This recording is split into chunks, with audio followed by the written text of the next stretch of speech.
Hey guys, it's Bridget from Open Chair Counseling, and I am on a never ending quest to learn more about the Enneagram and to understand people on a deeper level. So, in today's video, I'm going to be interviewing my friend Melodie Whitmore, who happens to be a therapist and also an Enneagram 2 or the helper type, to hear more about how she brings her personality, experiences, and strengths and weaknesses into her counseling setting. I'm really excited to hear all about Melodie's perspective, so let's jump right on in. Hey, Melody. Thanks for joining me for today's interview. Of course. I'm glad to be here. Thank you for inviting me. You are very welcome. So if you want to kind of start off and give us a little therapist plug, who are you? What do you do? What do you like? What projects you're working on? Sure. So I'm Melodie Whitmore. By the time this comes out, I will probably have my full license, but as of right Yikes. now, I'm an LL. I can apply for my full license in about 3 days, so that's exciting. I work in private practice. Most of my clients that I see are about late teenagers, early college students, young adults. That's the type, that's the age range that I feel like I really specialize in. I work a lot with trauma, specifically childhood trauma, abuse, neglect, things along those lines. I have recently picked up kind of a specialty. I don't know if I would call it that, but here we are working with individuals with religious trauma. So that ranges from I was involved in a cult. My family had me grow up in a cult. To I was really hurt specifically by individuals who are attached to a church or part of my church family, and kind of unweaving that and kind of how do you hold on to maybe some of the things that you do believe while getting rid of some of the things that are really, really harmful, or some of the teaching that maybe isn't true, without going completely off the deep end? Because I think there's a balance in there of we need to work on some of the things, but not throw everything away.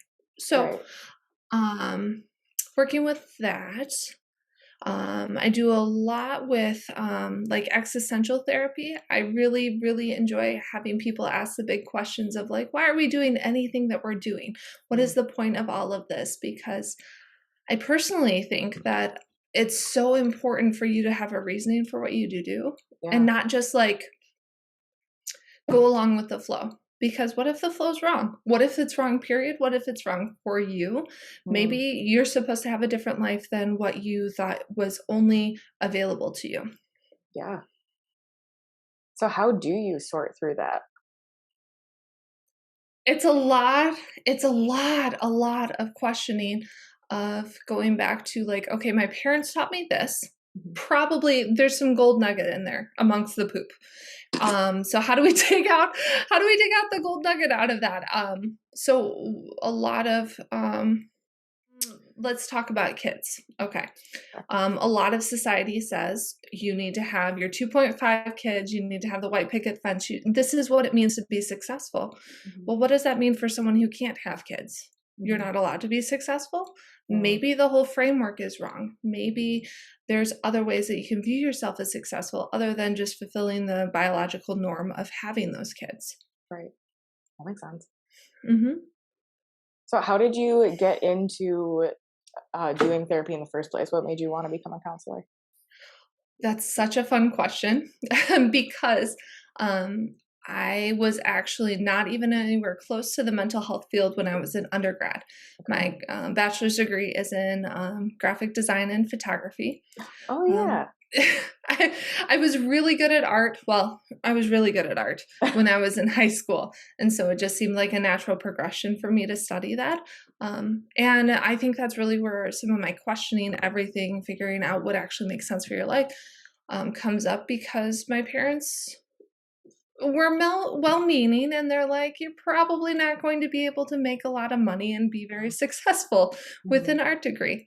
I should have listened to them. That's maybe the gold nugget in all the poop, that I should have listened to it. They were actually very, very wise to say that. But all along throughout my life, I think that and we'll get into this when we get into the Enneagram stuff, I have tended to be the person that people came to, that they Mm, talked to, that they told their problems to. So when I graduated with my degree in something rather useless. For me, at least, I want to be very clear. Art degrees are not useless. Right. For me, it was useless. Okay. And I had to figure out what to do next with my life because I didn't want to spend every Saturday and Sunday all summer long taking pictures at weddings. I kind of fell back into that of like, I really feel connected to helping people. I really think that I'm good at it, or at least I'm okay at it because people have been telling me their problems my whole life. I might as well explore that. So I did a lot of research into programs. I was looking for one that probably would accept my bachelor's degree and not make me take a bunch of undergrad classes that I had missed being in this field. And through that, I found Western Michigan, which is where I did my grad school. It also helps that they didn't make me take the, the GRE. Oh, They're just like, we don't need those scores. And I was like, I really need to get into this school because I don't want to take the GRE. Right. Yeah, so that it really was about 2015. I was just like, I got to do something better than what I'm doing right now, and therapy seemed like a natural fit for me to fall into. Mm-hmm. So you said you'd kind of get more into it once we started talking about the Enneagram. Yes. So let's talk about the Enneagram. What got you into it? How did you start learning about it? So it's really interesting. I didn't know anything about the Enneagram. It wasn't necessarily something that they taught in my program. So I found out about it when I started working in private practice. The organization that I started with requested that we take the Enneagram as part of the onboarding to kind of get a feel for who you are as a person and maybe how they can best support you or look for pitfalls maybe that you might not be aware of yet. So I took the test and came out that I'm a 2-wing 1, and that seemed to fit really strongly with me. Also because of the field I am, I tend to, and obviously this whole series is about therapists from every number, but I feel like there's probably a lot of therapists who are 2s. I could be wrong. I don't know enough about it yet, but yeah, even for this series, I had a hard time thinking of a therapist for every number. Because everyone that I would think of, I was like, oh no, shoot, they're already a 2. Oh no, that person's already a 2.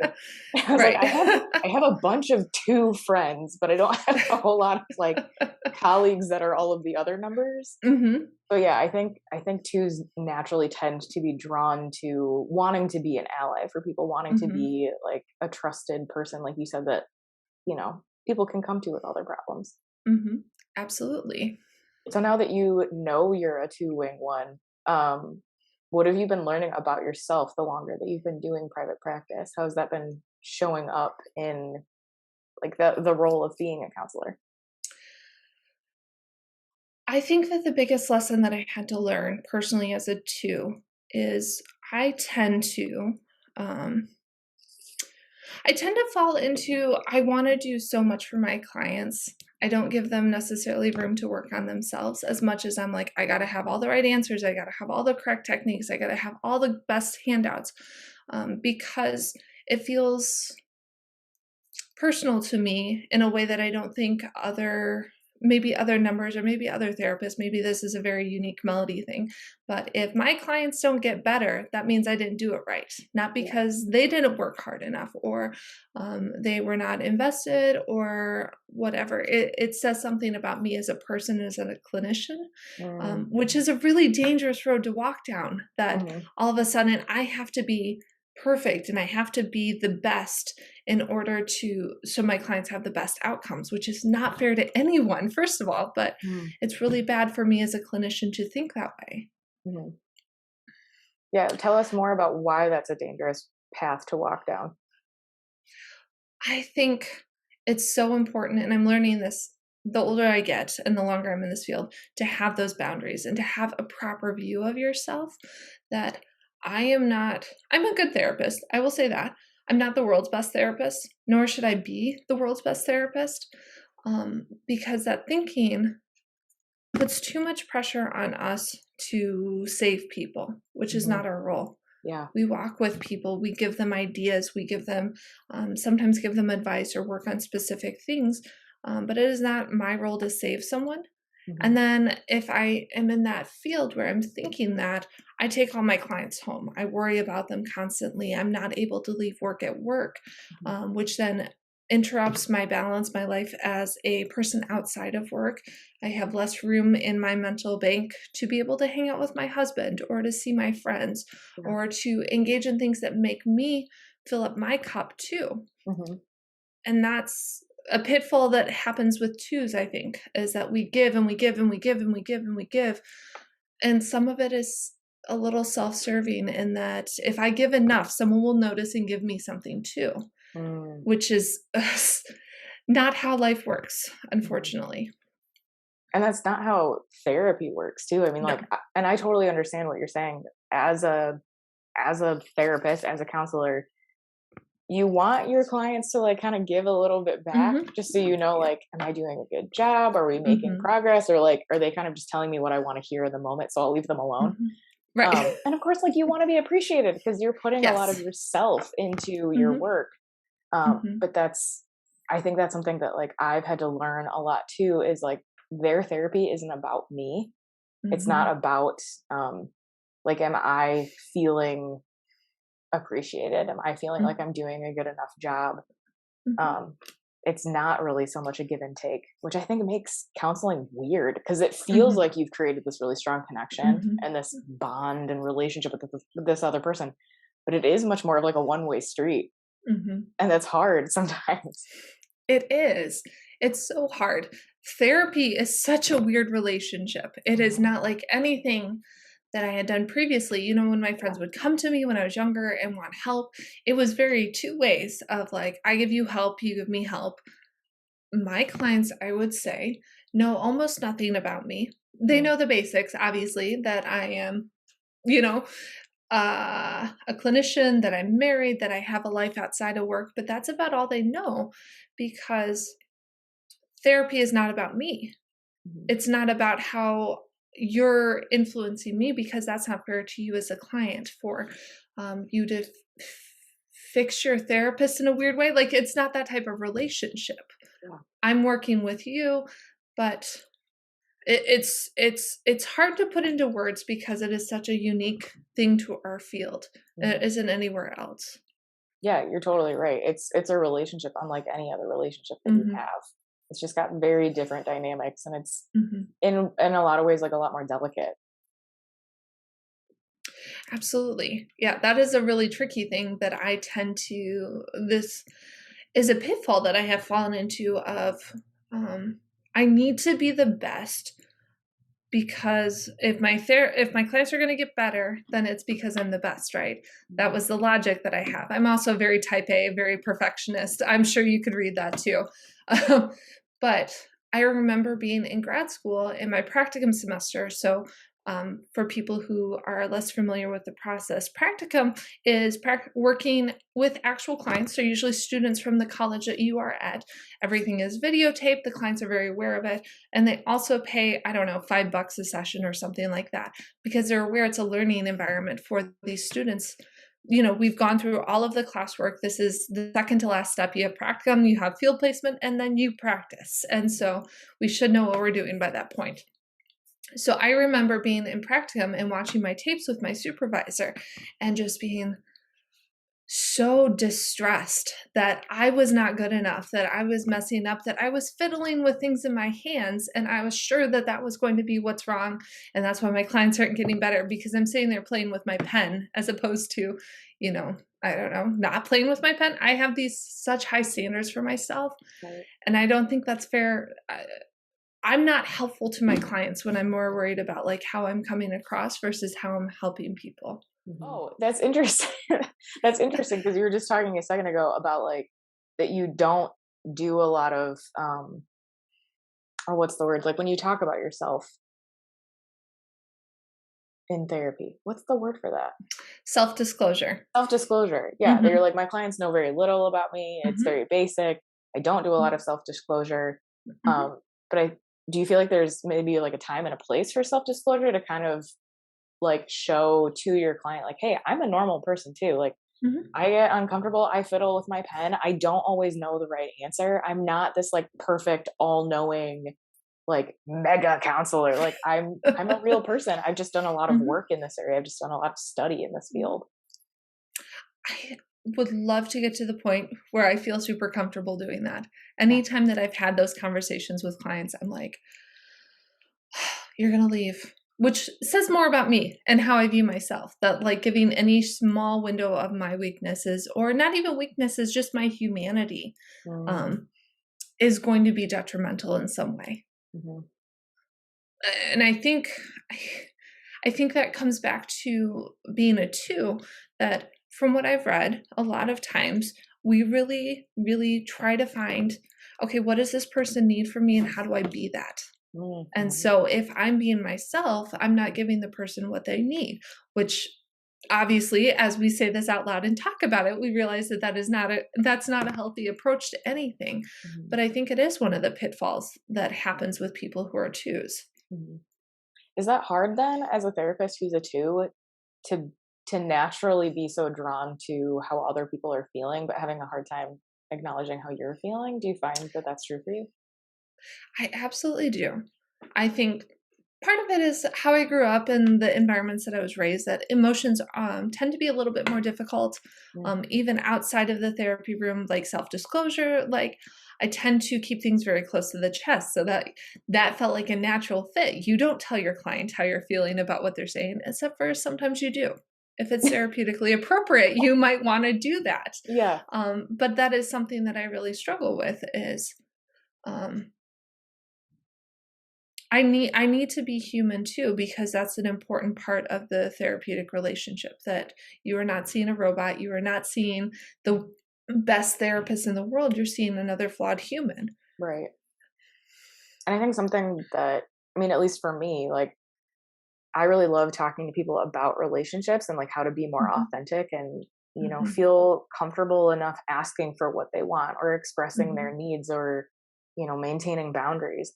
And so I feel like it doesn't do them a whole lot of service if I'm pretending and I'm being super inauthentic in a mhm. relationship, even though like we discussed, the relationship is super weird and it's not like a Right. typical, like family member or friend.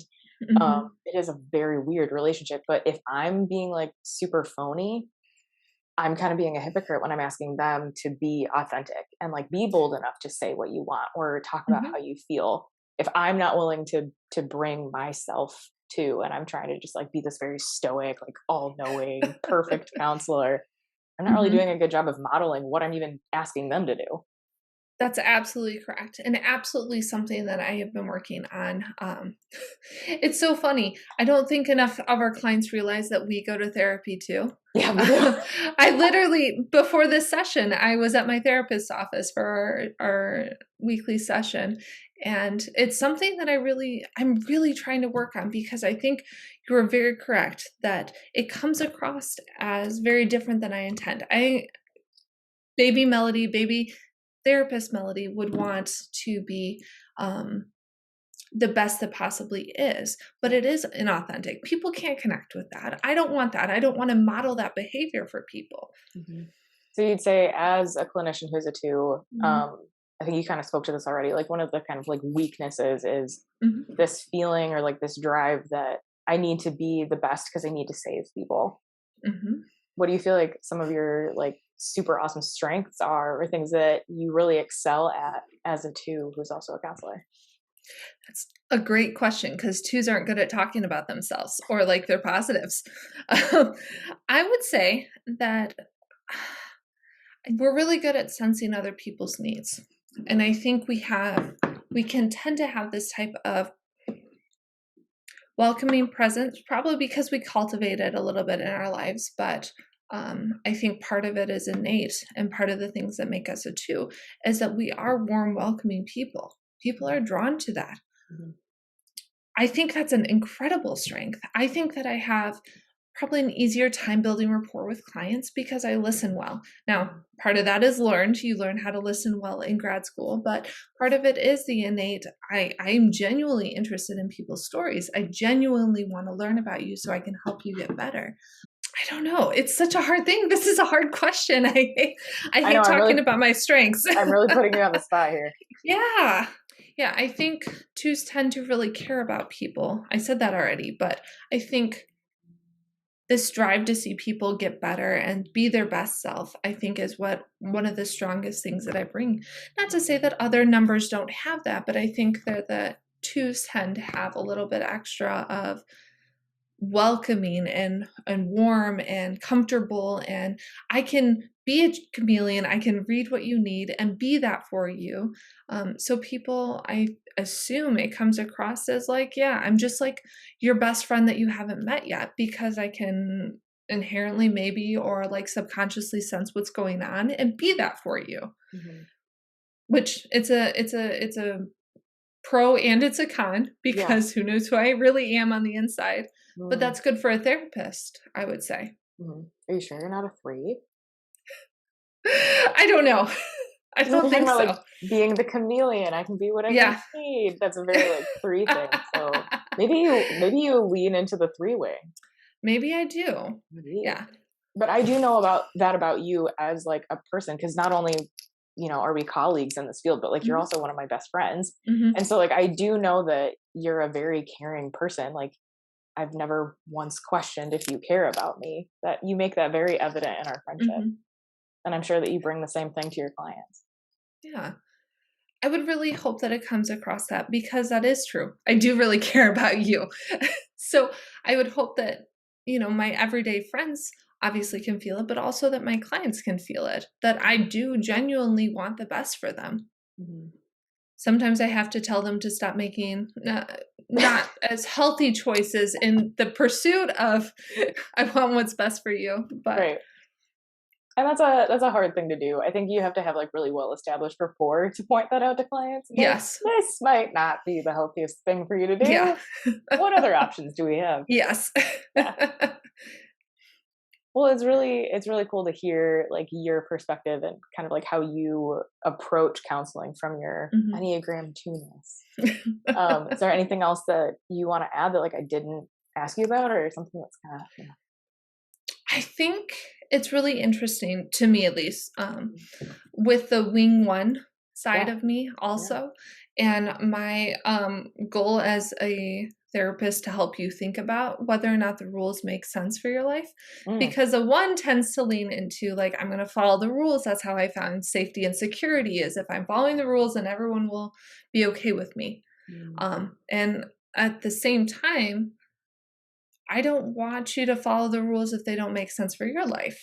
mhm. Like we talked about earlier with like the child thing. The Right. life script may not fit your life, and you're just going to be so incredibly unhappy if Mhm. you try and force yourself into that mold that you were never meant to fit in. So I think that's kind of a weird twist on a one, but I have also read that ones only follow the rules when they make sense and then make up their own rules, but that may Mhm. be more of a four thing. I don't know. Which is interesting because 4s and 1s share a stress and growth line. Mhm. Yeah. And I think it's interesting too that, like, even if you're the same Enneagram type as somebody else, you can interpret things completely differently. Mhm. So, like, Absolutely. maybe for a 1, it is more about, like, I need to follow the rules because that will make me okay with people. Or they're Mhm. more like, well, that rule is stupid, so I'm making up my own rule and I'm gonna follow that one. There's a framework. You just have to find the right one that works for you and then Right. follow that to the T and then be very type A. And I'm joking. Please don't I was don't tie tra- into those neuroses. I was tracking with you for a second. I was like, but what if you decide at some point that you want to, like, change or grow or challenge Mhm. the way that you used to think about things? I was like, wait a minute, this doesn't sound right. It's so important, all the different pieces and all the different types of people that come to therapy, and how Mhm. I've talked about this with other clinicians in the field about we tend to find clients that fit us, Yeah. either because they've gone through something similar or because they have a similar personality type to us, which means that a person who might feel more comfortable because they are a 6 or an 8 or something like that is not going to jive with me. We Mm. might be good friends, but I don't know that I would be the best therapist for you. So we need all these different numbers Mhm. in the world to be able to reach the most amount of people, to be able to help the most amount of people. Yeah. That's an interesting question too. Have you noticed that you tend to attract a certain type of client or, like, somebody with a particular Enneagram number? That's a really good question. I don't lean as much on the Enneagram in in session. So it's not something that like I necessarily request my clients to do or do together or anything, but I do definitely see a lot of myself in the clients that I tend to attract. Mhm. So my gut says that they're probably all twos or somewhere along, the 2 or the 4 or the 8, because all the lines and all the connections and everything. Mhm. But yeah, I have had clients that seem like a good fit on the phone before we actually meet, and they come in for their first session, and I'm like, "Oh, I don't think that you're going to appreciate what I bring to the table as a clinician." And that's Yeah. okay. I Mhm. shouldn't be your counselor then if I'm not the best fit for you. Mhm. I'll help you find a new one, someone else who may be a better fit. But I do think that there is something to how I approach counseling is going to be very different how you approach counseling, how some of our other colleagues in this field approach counseling. And I think it probably does have a lot to do with our Enneagram and our number and how, because inherently these are traits that aren't going to change over time. So we are who we are. Even if Yeah. we grow and change, we may have the same traits. So I'm going to do it differently than someone else. And that's good and should be celebrated. Mhm.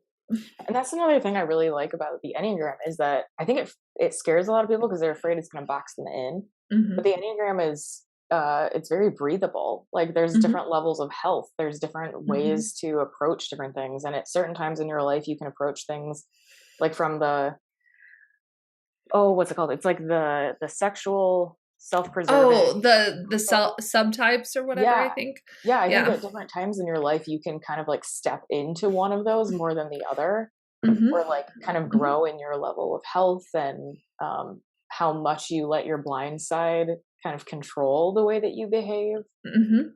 So I think you're right in that like your personality is pretty much formed, but there's still Mhm. some like fluidity. There's still some Mhm. plasticity and some ability to Mhm. grow and change and do things different. Absolutely. Yeah. I mean, that's really exciting to see. Even outside of the Enneagram, we want to see people grow and change and be the best versions of themselves. So we obviously want that for ourselves as well, Mhm. to be the best version of a 2 or a best version of a 6 or a best version of a 9 or whatever Mhm. um, possible. Yeah, I completely agree. Well, thanks so much for your time, Melody. Of course. It was really great to hear about your experience of being a therapist from the lens of an Enneagram too. I love it. Thank you so much for inviting me. You're welcome. So thanks so much to Melody for giving us like a little window into what it's like to be an Enneagram 2 who's also a therapist and trying to help people discover themselves and what's like the right path for them with their goals and their values and what they want life to look like. And a big thank you to you guys as well for hanging out with us and following along as I go through this series that I'm calling Therapists Around the Enneagram.